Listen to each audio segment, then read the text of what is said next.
እድሜያችሁ ከ15 ዓመት በታች ሆናችሁ ይህን ቪዲዮ ስክሮል አድርጉት፣ አሳልፉት በፍጥነት። አሁን ማስደምጣችሁ በሙስሊሞች በዓለም ላይ በጣም ተቀባይነት ያለው ዶክተር ዛኪር ናይክ ስለሰራው ማስተርቤሽን ያስተላለፈው ሴጣናዊ ትምህርትን ምላሽ እንሰጥበታለን። አድምጡት ቪዲዮውን። According to me, masturbation comes in the makruh category. Then masturbation is permitted. There is no sin. There is no punishment. You don't have to feel guilty. You have to masturbate. It is permitted. It is not a sin.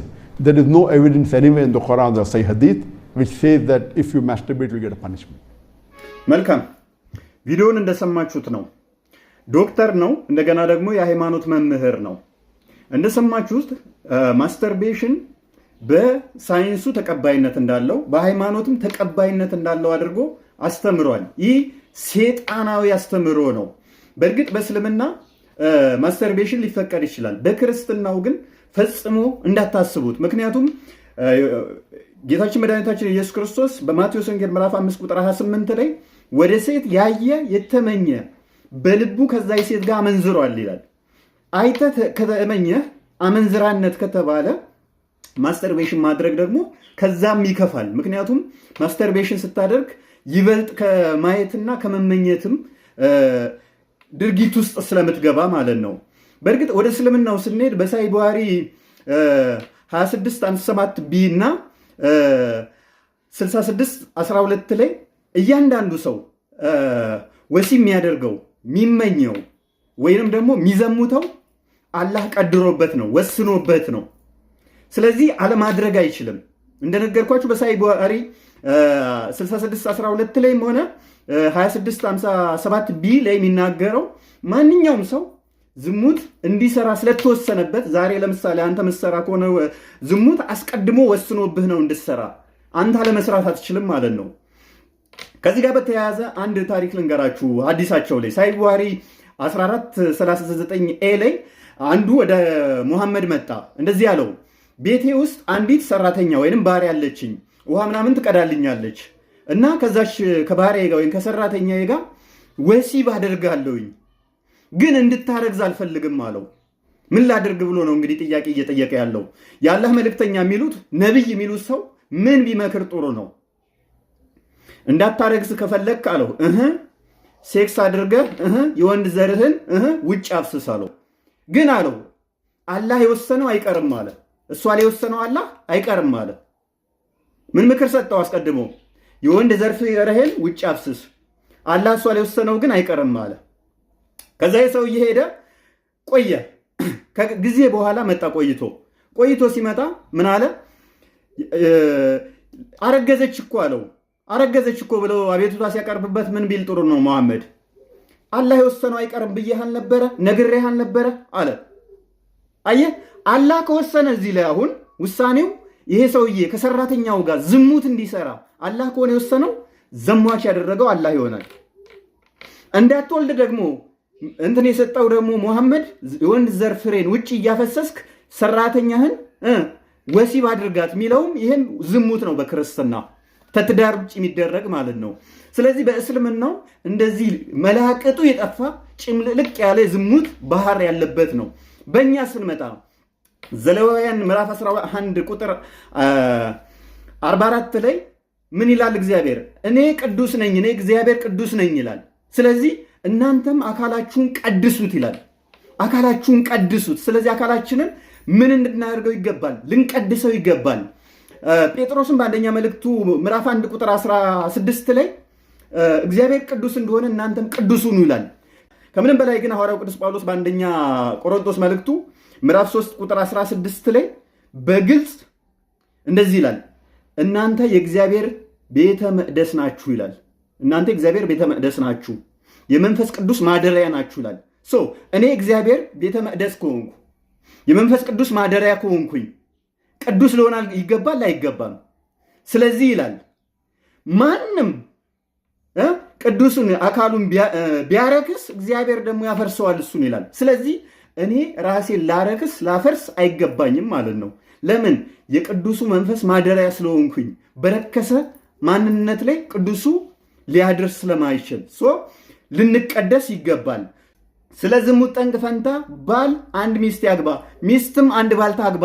ባል የገዛ ስጋ እንትኑ ስልጣኑ የማን ነው? የሚስት። ሚስትም አካሉ የማን ነው? ስልጣኑ የባል። ባል ለሚስቱ የሚገባውን ያድርግ፣ ሚስትም እንደዛ ለባሏ ይላል። ስለዚህ አስተሳስሯል።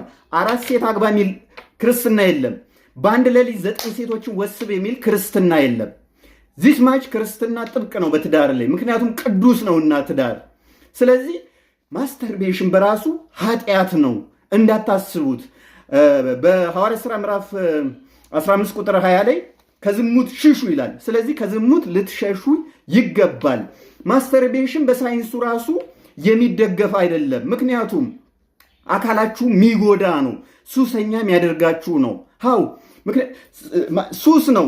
ይሄ ሰብኮንሽስ ውስጥ ገብቶ የሚቀበር ነው። ሰብኮንሽስ ማለት ይሄ ድብቁ አይምሯችን ውስጥ ይሄ ሱስ ሆኖ የሚቀመጥ ነው። የሆነ ሰዓት ላይ በቃ እንድትደበሩ የሚያደርጋችሁ ነው። ሰብኮንሽሳችሁ የሆነ የሚፈልገው ንጥረ ነገር አለ፣ ዶፓሚን ይባላል። ይህ ዶፓሚን ይህ ኬሚካል እጥረት በሚገጥመው ሰዓት ድብርት፣ ጭንቀት፣ መነጫነጫ ያመጣባችኋል። ልክ ማስተር ቤት በምታደርጉ ሰዓት ይህ ሆርሞን ሪሊዝ ይሆናል፣ ይለቀቃል። ዘና ትላላችሁ፣ የደስደስ ስሜት ይሰማችኋል። ተመልሶ ይሄ የዶፓሚን መጠን ሲያንስ ይደብራችኋል። ለምን? ቅዱስ ናችሁ እናንተ። ከዛ በኋላ ይህን ርክሰት ስታደርጉ ያ የቅዱሱ መንፈስ በእናንተ ውስጥ ያለው ምን ይሆናል? ገልቲ ስሜት፣ የጥፋተኝነት ስሜት እንዲሰማችሁ ያደርጋል። ስለዚህ ይህንን ደጋግማችሁ የምታደርጉ ከሆነ ለው ስፐርም ካውንት ላይ ያመጣባችሁ ይችላል። የስፐርማችሁ መጠን ይቀንሰዋል። ሃው የቴስቴስትሮን መጠናችሁ ይቀንሳል። ቴስቴስትሮን ማለት የወንድ ዘር በወንዶች ላይ በብዛ የሚገኝ የወንድ እንትናችሁ ዲተርማይን የሚያደርግ ነው። የቴስቴስትሮን መጠን ማነስ ለው ስፐርም ካውንት ያመጣል። የስፐርም መጠናችሁ ሲያንስ ደግሞ የመራባት ችግር ያመጣል። ኢቭን የፀጉራችሁ የመመለጥ ችግር ያመጣል። ኢቭን ማስተርቤሽን ኦቨር የምታደርጉ ከሆነ ኒውትረንት ዲፊሽንሲ ያመጣል። ዶክተር ዛኪር ማስተርቤሽን እስከ ስንት ይቻላል ነው ያለው? ፐርዴ እሱ መጥፎ ነው ያለው ስንት እንደሆነ ታውቃላችሁ? እስከ 10 ካደረጋችሁ ነው። 10 የምታደርጉ ከሆነ እንደ ዶክተር ዛኪር ማስተርቤሽን ጉዳት አለው። 5፣ 6፣ 7፣ 8 ኢቭን 9 ብታደርግ እንደ ዶክተር ዛኪር አገላለጽ ማስተርቤሽን ችግር የለውም። ምን ያህል እብደት ምን ያህል እርኩሰት እንደሆነ አስባችሁታል? አንድ ሰው እንዴት ነው በቀን 10 ጊዜ ማስተርቤሽን ሴክስ የሚያደርገው? አንድ ራሱ በሳምንትም አይቻልም።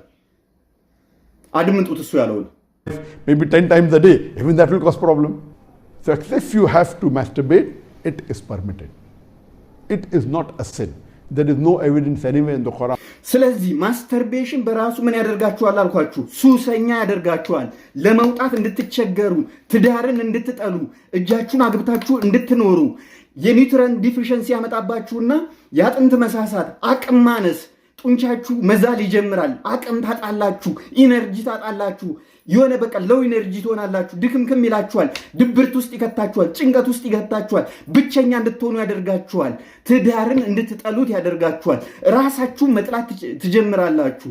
በቃ በብዙ ነገር እንድትገለሉ፣ ብቸኛ እንድትሆኑ ያደርጋችኋል። ከዚህ መንፈስ ከዚህ እርኩሰት ልትወጡ ይገባል። ይሄ በምንም በሳይንስም ሆነ በሃይማኖትም አይደገፍም፣ አይመከርም። ሰፊ ማብራሪያ ልሰጥበት እችላለሁ። ነገር ግን እሱ ላነሳው ምላሽ እንዲሆን ነው ሳይንሳዊ አድርጎ ስላቀረበው ማለት ነው። በፍጹም ሳይንሳዊ አይደለም። ማስተርቤሽን ማድረግ ጤናማነት አይደለም። የአይምሯችሁ የሆነ ሲቃወስ ነው እንደዚህ አይነት ሱስ ውስጥ የምትገቡት እንጂ ፍቅረኛ ያዙ፣ ትዳር ያዙ። ሐዋርያው ቅዱስ ጳውሎስ እንዳለው ስለ ዝሙት ጠንቅ ፈንታ ባል ሚስት ይኑረው እንዳለው በአንደኛ ቆሮንቶስ ምዕራፍ 7 ቁጥር 2 ላይ ትዳር ልትመሰርቱ ይገባል። ልጃችሁን አግብታችሁ መኖር የለባችሁም። ይሄ እርኩሰት ነውና ከሳይንስ አንጻርም በሰፊው በሌላ ጊዜ አብራራላችኋለሁ። አመሰግናለሁ።